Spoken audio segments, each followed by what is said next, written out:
Budget বুজেট তো মামা আমি তো কিছু বুঝি না মামা। বাড়ানোর সময় বাড়াইতে পারে কিন্তু কমার বেলা নেই। এর দাম এমনভাবে বাড়ানো হোক যাতে ধূমপায়ীর সংখ্যা কমে যায়, এটা আমরা চাই, যেহেতু আমরা ধূমপান করি না। যেহেতু আমি কসমেটিক বেশি ব্যবহার করি না, সেহেতু দাম বাড়লে আমার কিছু যায় আসে না। আপনাকে বাজেট দেওয়ার পরবর্তী সময়ে বাজার সিন্ডিকেট থেকে জমানো 2025-26 অর্থ বছরের বাজেট ঘোষণার পরপরই শুরু হয়েছে নানা আলোচনা সমালোচনা। কি আছে বাজেটে, কি নেই বাজেটে, সে নিয়ে নানান সমালোচনা করছে সাধারণ মানুষ। একদিকে যখন কমছে চিনির দাম, অন্যদিকে বাড়ছে সিগারেট, মোবাইল ফোনের দাম। একদিকে আবার এলপিজি গ্যাসের দামের কমে কিছুটা হয়তো স্বস্তি ফিরবে। স্বস্তি অস্বস্তিতে কেমন হবে আগামীর অর্থ বছর, সেই বিষয়ে মতামত শুনবো সাধারণ মানুষের।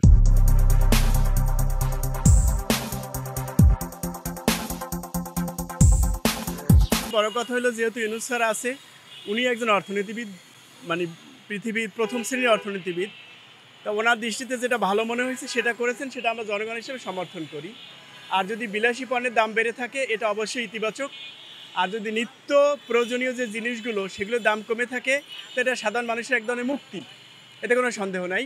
আর সিগারেটের দাম বেড়েছে, আমি যদি বেড়ে থাকে, আমার কথা হলো সিগারেটের দাম এমনভাবে বাড়ানো হোক যাতে ধূমপায়ীর সংখ্যা কমে যায়, এটা আমরা চাই, যেহেতু আমরা ধূমপান করি না।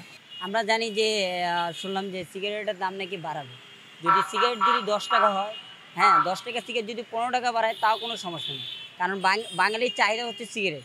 হ্যাঁ, আমরা জানি যে আমাদের যে প্রয়োজনীয় জিনিসগুলো, হ্যাঁ যেমন আলু, পেঁয়াজ, চাল, ডাল, রসুন, যত মশলাগুলো আছে সেইগুলোর দাম যেন কম হয়। আর যেমন কোরবানিতে আসলে আদা, রসুন এইগুলোর দাম কিন্তু দ্বিগুণ হয়ে যায়। তো আমরা খেটে খাওয়া মানুষ, হ্যাঁ এত দাম দিয়ে আমরা কিনে খেতে পারবো না। আর ধূমপান করাটা ঠিকও না। তাই সেক্ষেত্রে ইউনূসের উপর আস্থা আছে, স্যারের উপর আস্থা আছে। স্যার সাধারণ মানুষের যে নিত্য প্রয়োজনীয় জিনিসগুলো, এগুলোর দাম আরও কমানো হোক। আর যারা বিলাসী, যাদের দুর্নীতির মাধ্যমে টাকা আসলেই তো বিলাসী জীবনযাপন করতে পারে, এই বিলাসী জিনিসপত্রের দাম আরও বাড়ানো হোক, এটা আমরা জানতে চাই। এই বাজেটে আমরা দেখতে পেয়েছি যে বিলাসবহুল জিনিসপত্রের দাম বেড়েছে এবং নিত্য প্রয়োজনীয় দামের মানে একটা ব্যালেন্স, একটা দাম বাড়া কমার বিষয় আছে। যেমন হচ্ছে স্যানিটারি ন্যাপকিনের দাম কমেছে, যেটা নারী হিসেবে আমার মনে হয় যে এটা ঠিকই আছে।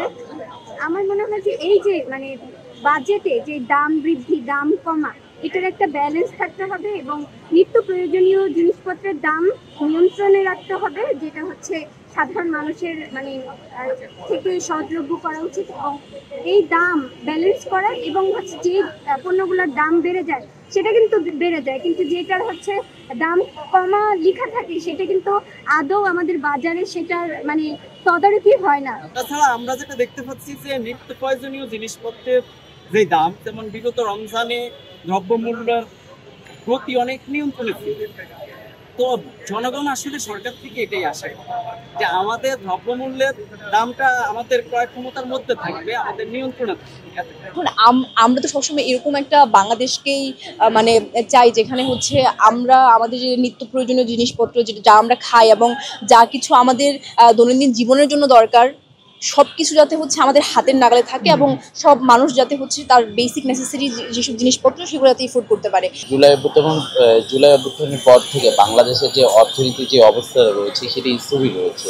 সেই জায়গায় এই নাজেহাল একটা পরিস্থিতিতে আসে যখন বিশ্ব নোবেল পুরস্কারপ্রাপ্ত যিনি আমাদের এখন মাননীয় প্রধান উপদেষ্টা যিনি রয়েছেন ডক্টর ইউনূস স্যার, তো ওনাদের প্রতি আমাদের একটা আশা ছিল এবং সেই জায়গা থেকে আমরা মনে করছি নাজেহাল একটা দেশের অর্থনীতি অবস্থা, সেইখানে এসে তুমি ভালো করেই ড্রাইভিং সিটে রয়েছেন, এখন পর্যন্ত দেশের পরিস্থিতি আমরা সামলিয়ে উঠতে পারতেছি। তো আমরা সেই আশাও করি যে এবারে যে বাজেটের যে বিষয় পরিসংখ্যানটা আমরা দেখছি এবং যেগুলোর দাম বাড়বে, যেগুলোর দাম কমবে, সেই পরিসংখ্যানটাও দেখছি, সেখানে আমাদের কাছে মনে হচ্ছে এটি জনবান্ধব হচ্ছে এবং জনবান্ধবের পাশাপাশি এটি ব্যবসায়ী যারা রয়েছে, যেমন যাদের মেইল ইন্ডাস্ট্রি রয়েছে, তাদের জন্য এটি এক প্রকার আমরা মনে করি যে লাভাংশ এবং তাদের জন্যও বেনিফিট এবং সাধারণ জনগণের জন্য এটি একটা বেনিফিটের একটি বাজেট পাবলিশ হবে। কিছু দাম বাড়তেছে মামা, কি করুম মামা, বাজেট বুজেট তো মামা আমি তো কিছু বুঝি না মামা। মনে করুন সব জিনিসের দাম বেড়ে যেতেছে মামা, কি করবো, আমরা গরিব মানুষ অটোমোটো চালাই খাই মামা, কথা বুঝেন, এই আর কি মামা।